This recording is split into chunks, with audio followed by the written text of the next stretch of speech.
Hello, this is Mark Vila with another ColDesi daily video, and today we're here to talk about audiences or lists, as another way people might call them, here in MailChimp. These essentially are our contacts. These are our subscribers, the people we have email addresses from and we would like to do some marketing with. So it's pretty self-explanatory creating these. However, they have a lot of options. So we're going to walk through kind of some of the basics and some little tips and tricks you can do to better manage your custom apparel or other business using MailChimp, sending emails, and doing some smart work with audiences. So let's go ahead and first of all just take a look at this audience tab. If we click here, it just gives us a summary of a little bit about everything with our audiences. We're using a free version right now, so we can have up to 2,000 people, 2,000 contacts in this audience. So let's go ahead and just go into manage audience here, and I'm going to look at settings. This is one of the first things that I'm going to do because I want to go ahead and take a look at the audiences that I have and what's going on with them, right? So audience name and defaults. So CD shirts, this is just the name of my company. It's just my generic audience, right? You could put in customers or information, leads, whatever you might be, whatever you want to name these. Now, audience fields under here, under settings, audience fields and merge tags. This is probably the next most important one that you're going to work with. What information are you going to store in here from your customers? You can remove things like I'm not having addresses.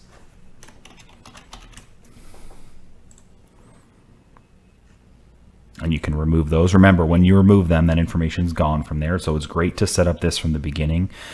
You can always add things later if you want to, but remember, all of your old information won't be in there unless, of course, you upload it. So let's add a new field. We're going to do a text field this time. We're going to give it a name. I'm going to call it source. So the reason why I find this one to be particularly important is that this is where your customers came from. It gives you an opportunity to track where your customers have come from, whether they were walk-ins, referrals, whether it was a paid ad. You can actually sort your list or sort your audience based on this information. So you can find out, do your customers open up emails more often if they were from, say, a trade show and they met you in person, versus people who were call-in and never met you in real life. These are just some different things you could do. Next, going from the top, email address, obviously you have to have that. It's required. There's no option to remove it. First name and last name. I do think it's important to separate these. Oftentimes you'll just see name as an option. I don't like that because if you watched a previous video I did, sometimes we'll want to write emails that say hi, first name, right? Or hello, Mr. or Mrs. last name. So this gives you the opportunity to use those fields separately. If it's just one field, they're going to be together and it's going to turn into a mess of information. You're never going to be able to separate it out without going one by one. Phone number, that's up to you whether or not you're going to include this information here or not. Birthday, and of course the source that we just had. So we're going to save the changes. Now we've got these important fields. Okay, now there's some other things we can look into here. These get a little bit more complex, so I wouldn't mess with this too much till you get deeper. One thing I didn't do before that I want to say is this visibility. So when a customer goes to, say, subscribe or unsubscribe from your email list, they can also see what's in their profile. Right, so their first name or their last name. So maybe your customer might see an update profile on the bottom of one of your emails and they just got married and changed their last name. So they're going to go ahead and maybe change that last name. Or maybe we're going to have another field in here called company.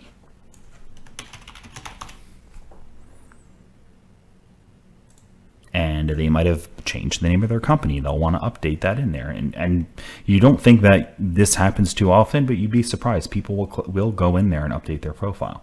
Now, some fields you're not going to want them to update or even to see, really. Like, for example, source. Source is my information. It's for me. It's for my business. It's not really for my customer to see. And I definitely don't want them to have the ability to edit that. So when you make it not visible by unchecking this, now when this customer comes in, they can see their first name and last name. They won't see their phone number in there with the way it's set up now, and their birthday. You can turn this on if you want them to see that, so on and so forth. So it's pretty simple as far as that goes. So now that my audience and merge tags are all set, we're not going to talk about merge tags yet in this video, but maybe we'll do another video later on talking about how you're going to use these in a more complex way. But the big thing is when you're going to create an email and you want to say hi first name, that's what this little code is for. That's the one reason that you'll use it as a novice user. All right, now we're going to go ahead and we're going to add contacts, and we're going to actually import contacts today. All right, so where do you want to import your contacts from? Here's your options. Use settings from last import if you've done it before. All right, a CSV or a tab delimited text file. Okay, and then a copy paste from a file. Next is integrated service, Google Drive, Constant Contact, Zoho, other things like that. We're not going to do that now. That can be a little complicated. For now, we're going to go nice and simple by you're going to use either a CSV or a copy paste. Now, I'm going to typically tell you go with a copy paste, generally speaking, because most of the time, your contacts, especially as a small business owner when you're first setting up MailChimp, are not going to be in a CSV or a TXT file. And then you get into questions, well, how do I save my contacts as a CSV? If I'm in Excel or Google Sheets, how can I export it as a CSV? Am I doing it in the right format? You can imagine there's a lot of things to be concerned about there, and it's more questions than simplicity. The copy paste is pretty simple, and chances are when you're copy pasting, you're not copy pasting more than 2,000 at this point in time, because you're using a free account, and this is a startup account. So you're probably copying and pasting dozens or maybe hundreds, if you're lucky. And you could do, I've done 5,000 plus, in times doing copy paste. So it works pretty well for most small business imports. So copy paste from a file. All right, copy paste contact information. Now don't be concerned that this is the order that it's in, and your information might not be this way. You go to your customer list. I'm using the free version of Online Excel. I have an Outlook email that I've set up for the purpose of this video demonstration, and I'm just using the free version of Excel. This is another tool that's out there for you to use for your small business if you're looking for things that are free or inexpensive. So here we go. I've got first name, last name, email, source. I've got some names and some email addresses. So we've got Mark Vila, email, source was a referral. So a friend of a friend sent him over to my business. Hannah, she was from the Tampa weekend market. Maybe you set up a little market and you collect email addresses there. Mark, he was a call-in. He Googled and found us. Hopefully you've listened to some of the CAS podcast and you have gone through and actually set up your Google My Business and Bing Places and Facebook and things of that nature so you can be found if somebody Googles a business like yours in your area. I've got Jose Martinez, he was a referral. Then I've got Miracle Days, she was from the weekend market. Now, if you notice here, this data is not necessarily complete because I don't have phone number, birthday, or company in here. That's okay though, right? For the sake of this information, maybe I don't need that. Maybe I do. Maybe I have the information somewhere else. So I'm going to leave phone number out for now, just to show you that you don't need to have everything, but I do want to have company in there. So I've gone through and maybe I have this data, or I just have it by memory because my business is small enough. I just remember where all these people work, right? ColDesi. Oh, that one is actually, should be company.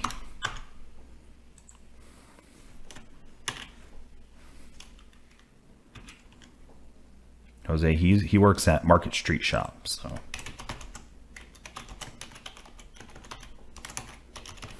And Miracle Days, she works for Daisy Donuts. You can have any other information you want to have here about your customers. You could put in what their title is, if they're the owner, and also these don't have to be your customers. These can just be people who you've quoted, who you've talked to, who you met at a market and you've never sold anything to. Part of what you're going to do with email marketing is try to get people who have never been your customer to become your customer. So here we go. We've got a little set of contacts. We've got first name, last name, email, source, and company. So copy paste is as simple as it is. Copy. Control C if you don't know that, it's hotkey. Paste, Control V. Now it dumps all the information right in here. I understand my billing plan maybe need to be upgraded. So if I were to upload or copy or paste 3,000 people into here, I only have a free account. It's only gonna allow me to have 2,000. It's gonna say you have to upgrade to a paid account. So just be cognizant of that. So continue to match. There we go. So it did attempt to actually do some automatic matching. Now check this out. Because I put first name, last name, email, and I copied that in, it actually got them right. First name, Mark, last name, Vila, email, source, company. Now, you may also have not gotten this information right. Let me show you something. Go back. Let's do it a little differently this time. I'm not going to email it. Okay, let's do it a little differently this time. Let's not paste in those titles, just the information, because this will still work. Now, the only difference is that it only recognized email addresses. So the rest of these, I have to physically tell it, this is the first name, last name, email's right. This was source, and this was company. So that works as well.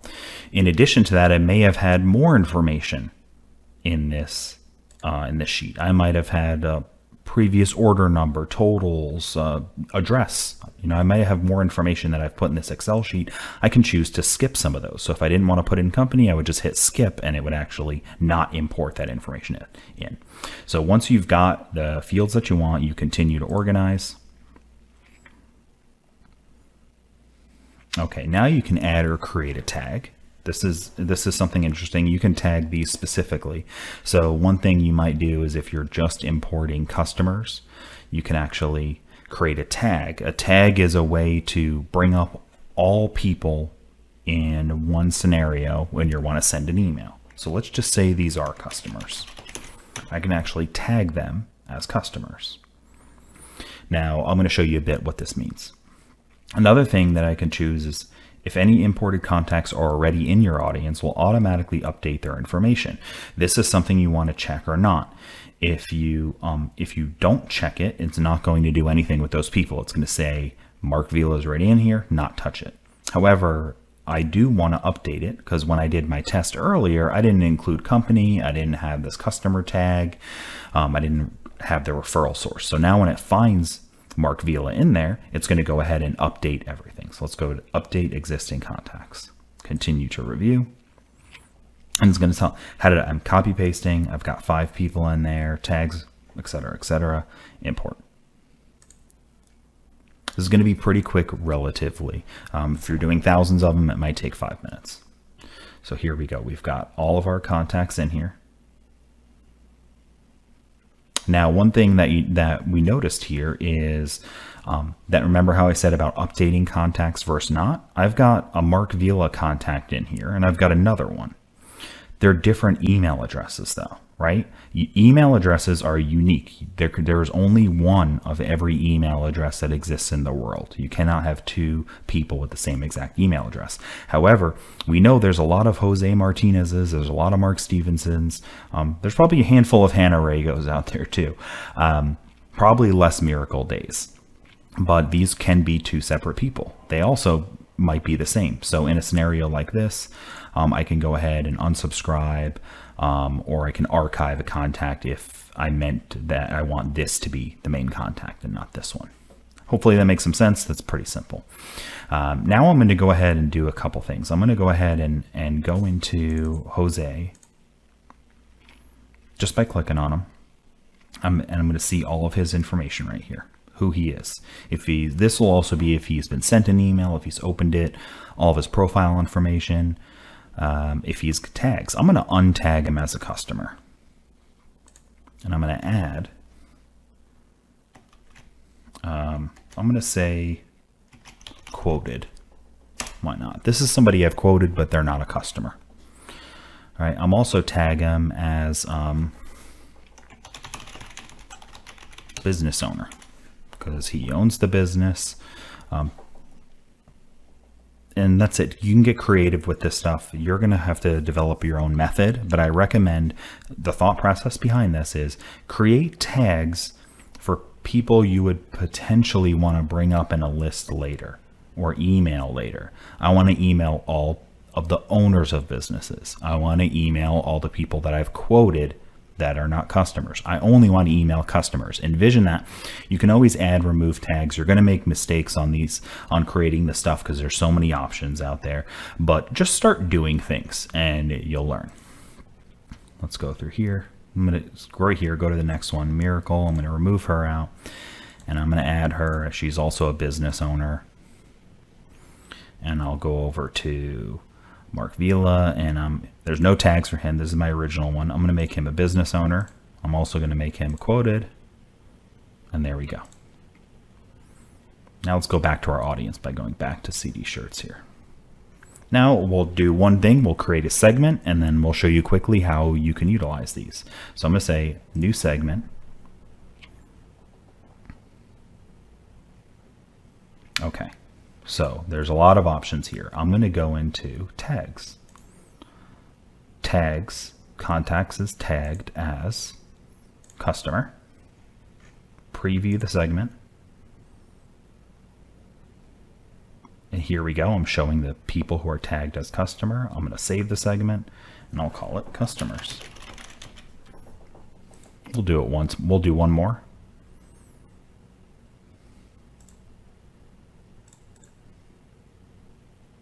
Oh, we got to click that X. Here we go. New segment. And we will go to tags. And we'll do business owner.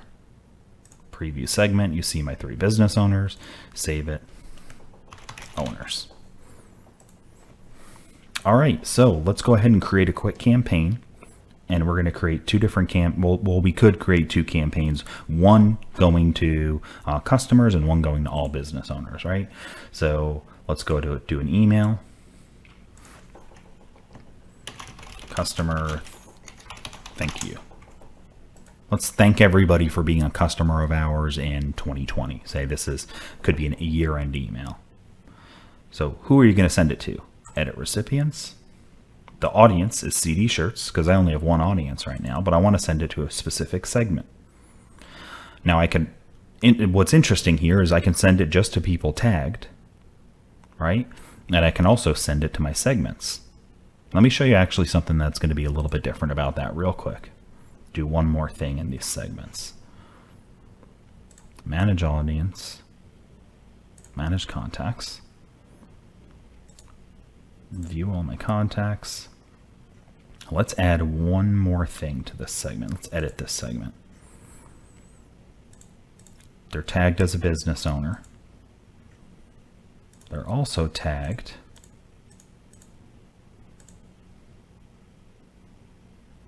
as quoted.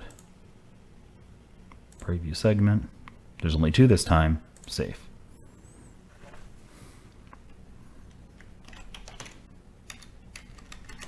Owners quoted.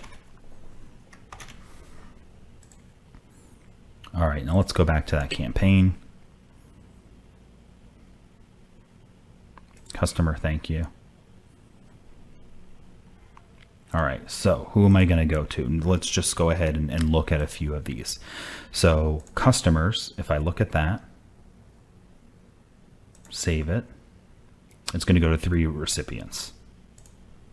Those 3 customers, you remember. Owners, save it. It's going to go to those other 3 recipients, the 3 owners. If I click on this, it'll give me some information of who it is. I can also go to owners that I've quoted should just be the 2.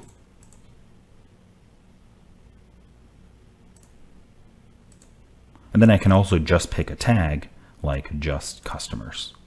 So you can see where you can get simple or complex here, but you can use those tags and you can use other things to go ahead and segment out your list and just email certain people at certain times.